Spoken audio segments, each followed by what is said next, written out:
destinée à renforcer la capacité des enseignants de la ville garnison.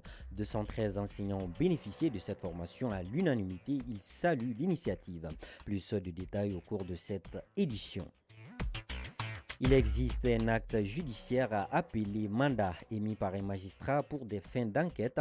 Le mandat peut être de plusieurs types selon les besoins de la justice et de la nature de l'accusation.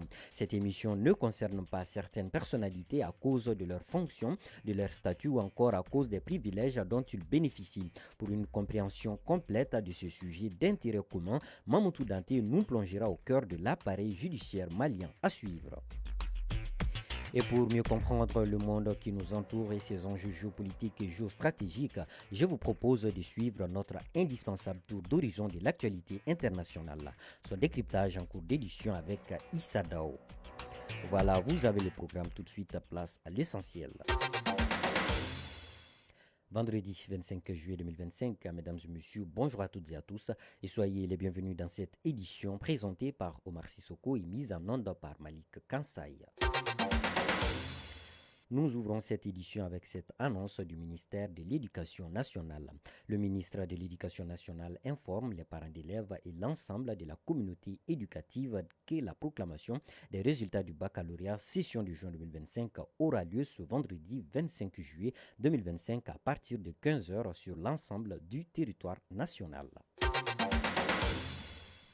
Ils étaient au nombre de 213 enseignants à participer à la formation de renforcement de capacités initiée par le collectif des promoteurs des écoles privées de Kati. La séance qui a duré 10 jours était destinée aux enseignants et aux directeurs d'écoles privées du fondamental. Selon le président du collectif, en plus de rendre les enseignants plus performants, la session de formation a aussi le mérite de leur permettre de faire une remise à niveau continuel. Les détails avec Oumarin Zatraouri.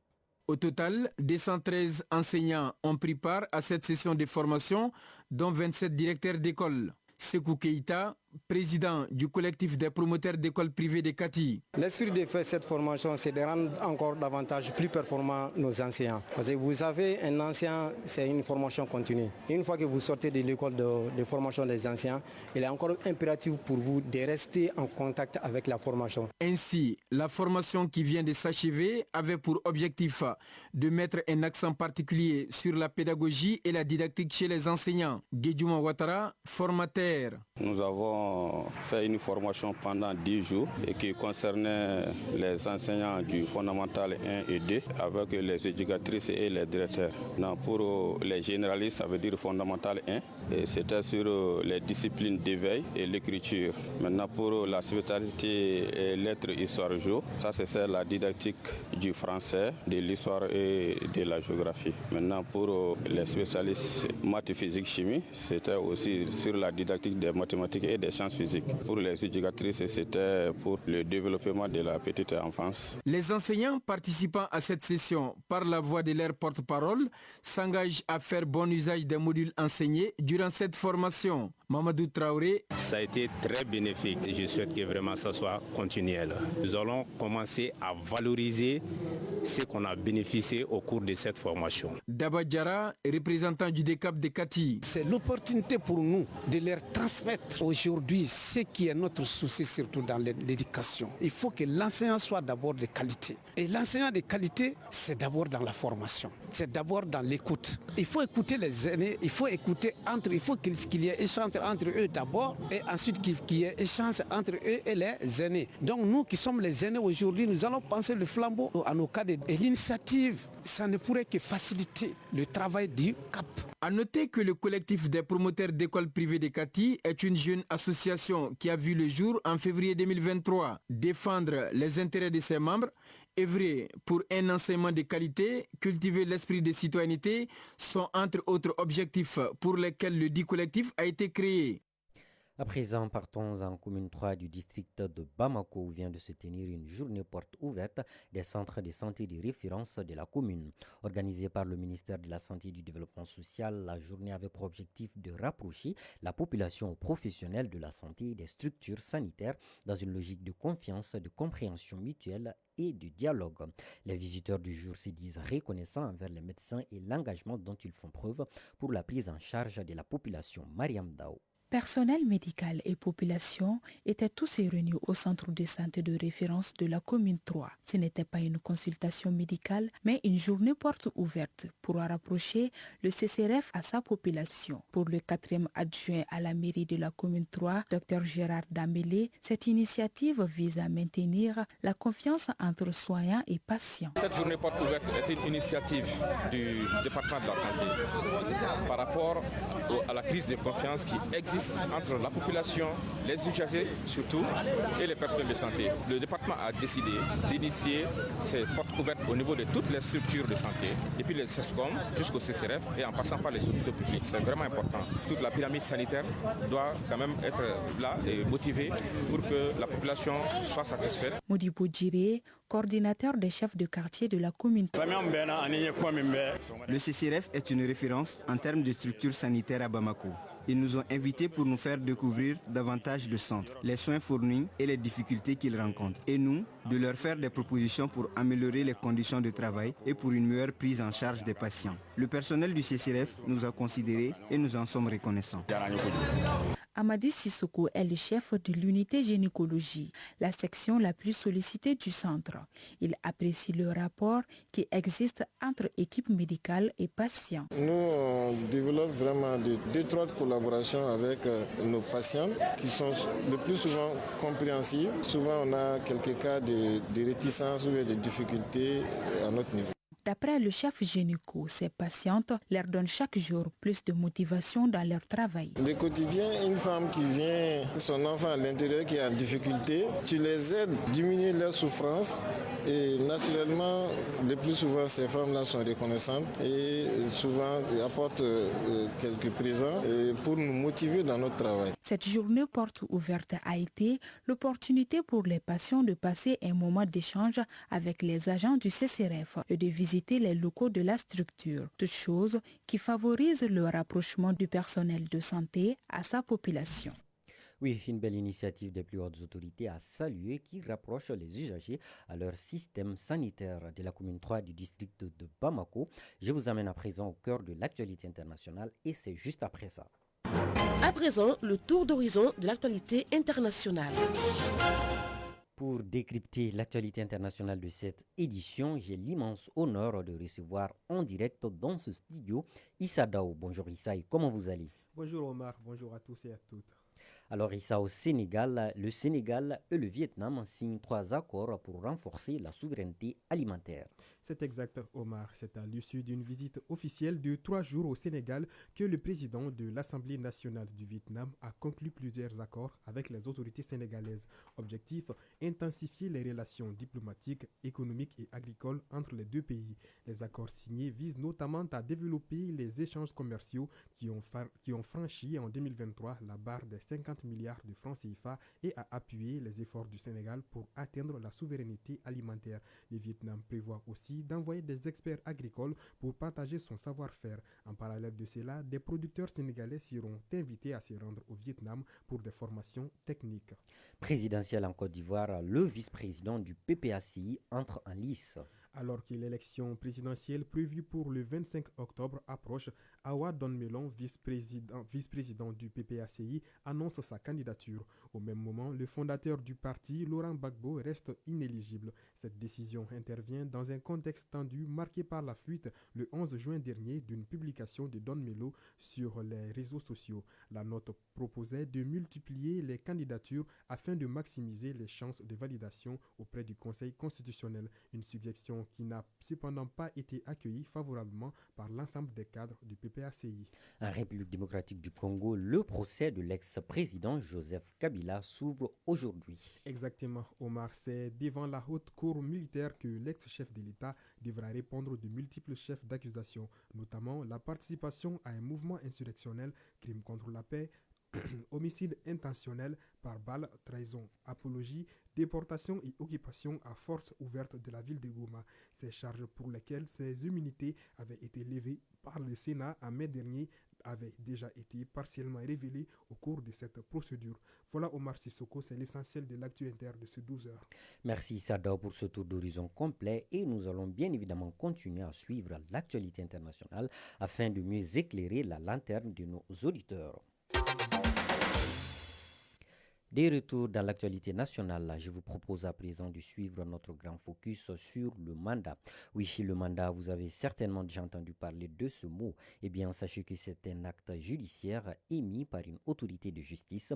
Il a pour objectif d'élucider une enquête à travers l'écoute, la comparution, la perquisition, le témoignage ou l'arrestation d'un individu. Il en existe plusieurs types suivant les besoins de l'enquête, la nature de l'accusation ou encore les exigences de l'autorité judiciaire. Par ailleurs, même si c'est une obligation de répondre à un mandat après son émission, certaines personnes font exception à cette règle judiciaire en raison de leur fonction ou de leur statut. En d'autres termes, on ne peut tout simplement pas leur adresser de mandat. Voyage au cœur de l'appareil judiciaire malien pour parler des mandats et leurs spécificités. C'est un dossier signé Mamoutou Danté. La législation malienne évolue avec l'application d'un certain nombre de mandats pour lesquels un magistrat ordonne qu'une personne soit amenée devant les juridictions pour comparaître, participer à une enquête ou placée en détention provisoire.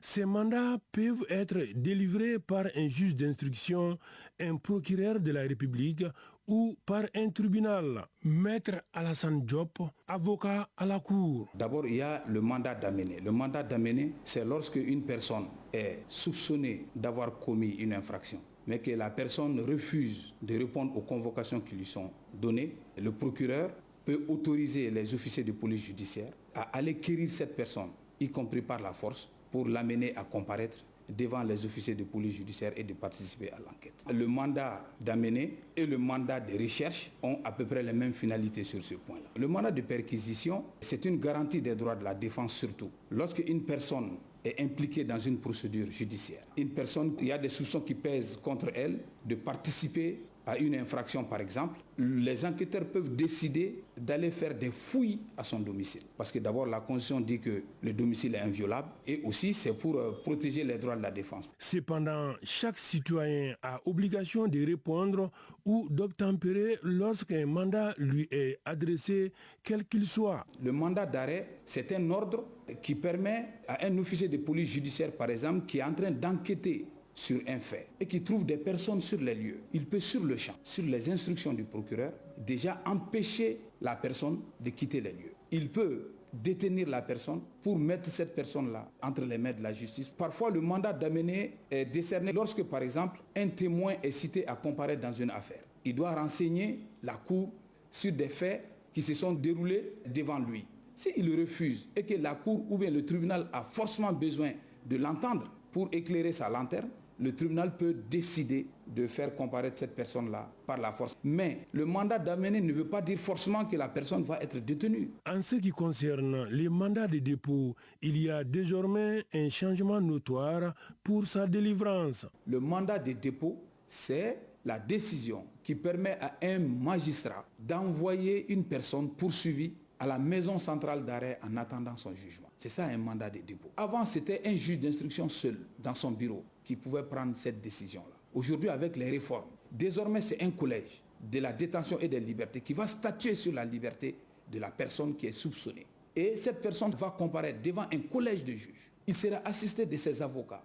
Il va être entendu sur les conditions dans lesquelles il va être placé sous mandat de dépôt. Partout dans le monde, et le Mali ne fait pas exception, il y a toujours des spécificités dans l'application des législations. Maître Alassane Diop, avocat à la Cour. Il y a certaines personnes contre lesquelles on ne peut pas décerner de mandat, que dans des conditions spécifiques. Par exemple, le président de la République, on ne peut pas décerner un mandat d'arrêt contre lui dans l'exercice de ses fonctions. Les diplomates, dans l'exercice de leurs fonctions, en cours de mandat dans un pays qui les héberge, ils jouissent et bénéficient de ce qu'on appelle de l'immunité diplomatique. La loi a fixé les conditions dans lesquelles on peut décerner un mandat contre ces personnes-là. Il en va de même aussi pour les avocats, pour les parlementaires, pour les magistrats qui bénéficient aussi de ce qu'on appelle des privilèges statutaires. Le mandat reste un acte judiciaire très important dans les procédures pénales. C'est pourquoi même une maladie n'empêchera pas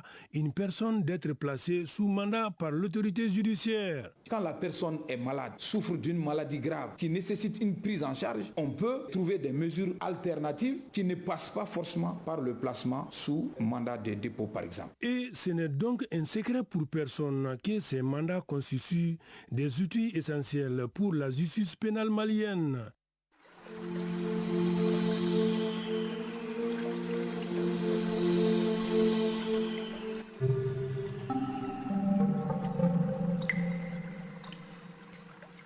Vous l'aurez compris, à présent, la couleur du temps avant de boucler définitivement cette édition. Actuellement sur Bamako et environ, le thermomètre affiche 29 degrés Celsius. La maximale attendue sera de 30 degrés Celsius. Ce soir, le ciel restera nuageux avec un risque de précipitation de 51% avec une température minimale attendue de 22 degrés Celsius. Et enfin, quant au soleil, il se couchera à 19h pile. Point final à cette édition présentée par Omar Sissoko et mise en onde par Malik Kansai. Mise en ligne Badi Touré, réalisation Assitan Diakité Kadinyanga, coordination éditoriale Seydou Traoré Djefadjara. Un rappel des grandes lignes de cette édition avant de nous quitter. Fin de la session de formation des enseignants initiée par le collectif des promoteurs des écoles privées de Kati. Voyage au cœur de l'appareil judiciaire malien pour évoquer les différents types de mandats et leurs spécificités. Un dossier signé Mamoutou Dante. Restez à l'écoute tout de suite. Vous pourrez suivre votre journal des sports, une présentation de Ibrahima Souri Traoré. Merci de votre constante fidélité. Qu'Allah bénisse le Mali.